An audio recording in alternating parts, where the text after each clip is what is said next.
প্রিয়জন ছেড়ে দিয়ে চলে গেছে, বহু দূরে চলে গেছে, সে অন্য কারোর সাথে সম্পর্কে চলে গেছে, তাও কি সেই মানুষটা আজও তোমার জন্য ছটফট করে, তোমার কথা ভাবে, তোমাকে মিস করে?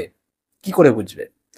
আজ আমি তোমাদের সাথে এমন কিছু গোপন লক্ষণ শেয়ার করব যার মাধ্যমে তোমরা অতি সহজে বুঝে যাবে যে সেই মানুষটির মনে কি চলছে, সেই মানুষটি ছেড়ে দিয়ে কি খুশি আছে, নাকি ছেড়ে দেওয়ার পরও সেই মানুষটি তোমার জন্য ছটফট করে। চলো শুরু করছি আজকের মেন ভিডিও। যদি মনে হয় আজকের ভিডিও দেখে তোমাদের ভালো লেগেছে, ভিডিওটি দেখার সাথে সাথে প্লিজ ভিডিওটিকে লাইক করে আমাকে একটু সাপোর্ট করো, কারণ লাইক করা মানে জাস্ট লাইক নয়, এটা অন্য বন্ধুদেরকে দেখতে সাহায্য করে, কারণ তাদের কাছে রেকমেন্ড করা হয়। আর সাথে সাথে চ্যানেলটা সাবস্ক্রাইব করে আমাকে একটু সাপোর্ট করো। চলো শুরু করছি মেন ভিডিও। প্রথম লক্ষণ, দেখো বন্ধুরা, আমাদের প্রত্যেকেরই, যারা আমরা গভীর সম্পর্কে জড়িত রয়েছি, তাদের কিছু পার্সোনাল বিষয় থাকে, পার্সোনাল গান, পার্সোনাল কোনো ছবি বা কোথাও ঘুরতে যাওয়ার মুহূর্ত, এগুলো থাকে। এবার সম্পর্ক বিচ্ছিন্ন হয়ে যেতেই পারে, সম্পর্ক নাই থাকতে পারে, কোনো না কোনো কারণে বিভাজন হয়ে গেছে, কিন্তু সেই মানুষটার মনের ভেতরে যদি তুমি থাকো না, সেই মানুষটার মনের ভেতরে যদি তোমাকে নিয়ে কোনো একটা জায়গা থাকে না তার, তাহলে না সে সেই জিনিসগুলো করতে না কোনোভাবেই নিজেকে সরিয়ে রাখতে পারে না সেই বিষয়গুলো থেকে। ঠিক আছে, এটা একটা বড় বিষয়। তো যদি এমনটা দেখো যে সেই মানুষটা তো সম্পর্কে নেই, সেই মানুষটা তো যোগাযোগে নেই, কিছুই হচ্ছে না, কিন্তু সোশ্যাল মিডিয়াতে সেই বিষয়গুলোই সে কোনো না কোনোভাবে তুলে ধরছে। যেমন তোমাদের দুজনকার পছন্দের কোনো গান, তোমাদের দুজনকার কোনো স্পেশাল জায়গায় ঘুরতে যাওয়ার ছবি, সেখানে তোমরা দুজন হয়তো উপস্থিত নেই, কিন্তু হয়তো কোনো প্রকৃতির ছবি রয়েছে, কোনো গাছ রয়েছে, কোনো কোনো সিনারি রয়েছে, কিছু একটা রয়েছে, সে সেইগুলোকে আপলোড করছে। তাহলে আমি বলবো ডেফিনেটলি সেই মানুষটা তোমার জন্য তরপাচ্ছে, তোমার জন্য ছটপট করছে, তোমার জন্য পাগল হচ্ছে। কারণ ছেড়ে দিয়ে তো যেতেই পারে, রাগের মোমেন্টে ছেড়ে দিয়ে চলে যেতে পারে, তৃতীয় ব্যক্তির জন্য ছেড়ে দিয়ে চলে যেতে পারে, অনেক বিষয় আছে ছেড়ে যাওয়ার। কিন্তু ছেড়ে যাওয়া মানেই যে সেই মানুষটাকে ভুলে যাওয়া তা নয় কিন্তু। যেমনটা তুমি ওকে ভুলতে পারছো না, পারবেও না, কারণ তুমি ওকে ভালোবাসো, ঠিক তেমনটাই ছেড়ে তো দিয়ে গেছে কোনো একটা লোভে, যাই কারণে হয়ে থাক না কেন, কিন্তু ভুলতে তোমাকে পারেনি, তোমার জন্য আজও কাঁদে, গোপনে কাঁদে। বুঝতে পারলে?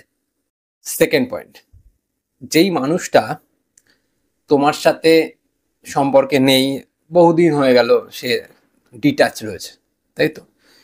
এমন অবস্থাতে দাঁড়িয়ে তুমি তো ভাবছো সেই মানুষটা ভুলে গেছে, সেই মানুষটা অন্য সম্পর্কে গেছে, বা যাই করুক না কেন তোমার সাথে তো নেই আর। এমন অবস্থাতে সে যদি এটা করে যে যেই মানুষটার সাথে বা যেই বন্ধুটার সাথে তুমি পরিচিত, সেই বন্ধুটার সাথে সেও পরিচিত আছে, তোমাদের দুজনকার পরিচিত মানুষ থাকে না, যে হয়তো সম্পর্কই তৈরি করে দিয়েছিল, যার মাধ্যমে হয়তো সম্পর্কটা দাঁড়িয়েছিল একসময়, সেই মানুষ থাকতে পারে। এবার সে যদি তোমার বন্ধুদের সাথে যোগাযোগ করার চেষ্টা করে, তোমার বন্ধুদের থেকে তোমার খোঁজ নেওয়ার চেষ্টা করে, তোমার বন্ধুদের কাছে তোমার কথা বলে, বা এই দুজনকার মধ্যবর্তীকালীন যে মানুষটা, যে একদম মিডিলম্যান বলতে পারি, সেই মানুষটির কাছে তোমার খোঁজ নিচ্ছে, বা সেই মানুষটি এসে তোমার কাছে এটা বলছে, জানিস ও তোর খোঁজ নিচ্ছিল, তুই কেমন আছিস জিজ্ঞাসা করছিল, তাহলে এটা 100% শিওর যে সেই মানুষটা পরোক্ষভাবে হলেও তোমাকে খুঁজছে, পরোক্ষভাবে হলেও তার মন তোমাকে ছাড়া থাকতে পারছে না, তোমাকে ছাড়া বাঁচতে পারছে না, তোমাকে ছাড়া পাগল হচ্ছে। এটা হবেই, কারণ হতে পারে সে ছেড়ে দিয়েছে কোনো একটা বিষয়, হতে পারে সে তার পার্মানেন্ট কোনো গার্লফ্রেন্ড বা তার বয়ফ্রেন্ডকে এটা বোঝাতে চেয়েছিল, দেখ যে তুই না থাকলেও আমাকে ভালোবাসার অন্য একজন আছে, সেই হিসাবে তোমাকে সে পটিয়েছিল, কিন্তু তার পার্মানেন্ট সম্পর্ক ঠিক হয়ে গেছে, সে চলে গেছে, কিন্তু এখন সে বুঝতে পারছে যে তুমি কি ছিলে, তাই জন্য সে এখন তর পাচ্ছে, কষ্ট পাচ্ছে, সে তাই জন্য এরকম করছে। বুঝলে? থার্ড পয়েন্ট, ধরো তোমাদের সাথে দেখা হয়ে গেল হঠাৎ করে, তুমি রাস্তা দিয়ে যাচ্ছিলে, তার সাথে তো তোমার দেখা হয়ে গেল।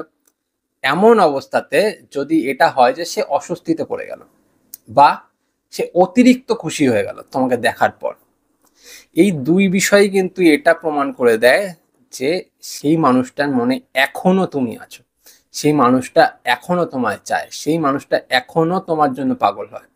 কারণ যেই মানুষটার মনে তুমি থাকবে না, সেই মানুষটি তোমাকে দেখলে বা তোমার সাথে চোখাচোখি হয়ে গেলে কোনোভাবেই কিন্তু সে মানে নিজের ভেতরকার কোনো অনুভূতি শেয়ার করবে না।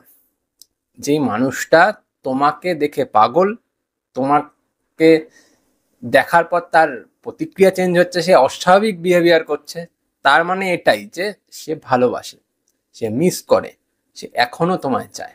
বুঝতে পারলে?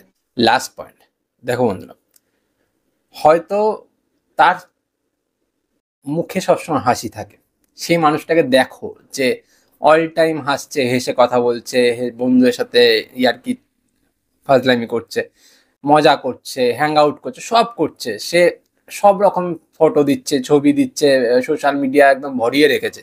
তাকে দেখে কোনোভাবে বোঝা যাচ্ছে না যে সে কোনোভাবে কষ্টে থাকতে পারে, কিন্তু তুমি ওকে ভীষণ পরিমাণ ভালোবেসেছো, তাই তো?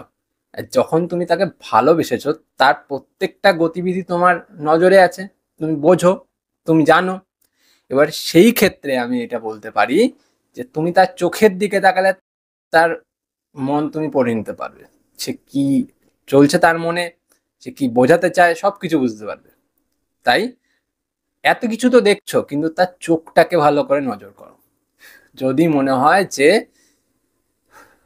তার চোখে সেই কষ্টটা রয়েছে, তাহলে এটা তুমি ধরে নিতে পারো যে সেই মানুষটা তোমাকে ছাড়া থাকতে পারছে না, তোমাকে ছাড়া ভালো নেই, তোমার অনুপস্থিতি তার জীবনে সব থেকে বড় শূন্যতা, সব থেকে বড় কষ্ট, সব থেকে বড় দুঃখ। এটা বুঝতে হবে। এটা যদি তুমি ভালোবেসে থাকো সত্যিকারের, তাহলেই উপলব্ধি করতে পারবে, নয়তো কোনো সময় পারবে না। যাকে 4টে লক্ষণ বললাম, যদি মনে হয় যে তোমাদের বোঝার মতন বলতে পেরেছি, ভিডিওটা দেখলে ভালো লাগলে লাইক করে যেও, চ্যানেলটা সাবস্ক্রাইব করে যেও যদি নতুন হয়ে থাকো। আজ চলি, পরে দেখা হচ্ছে অন্য কোনো ভিডিওতে। তোমাদের প্রশ্ন পাঠিও। টাটা।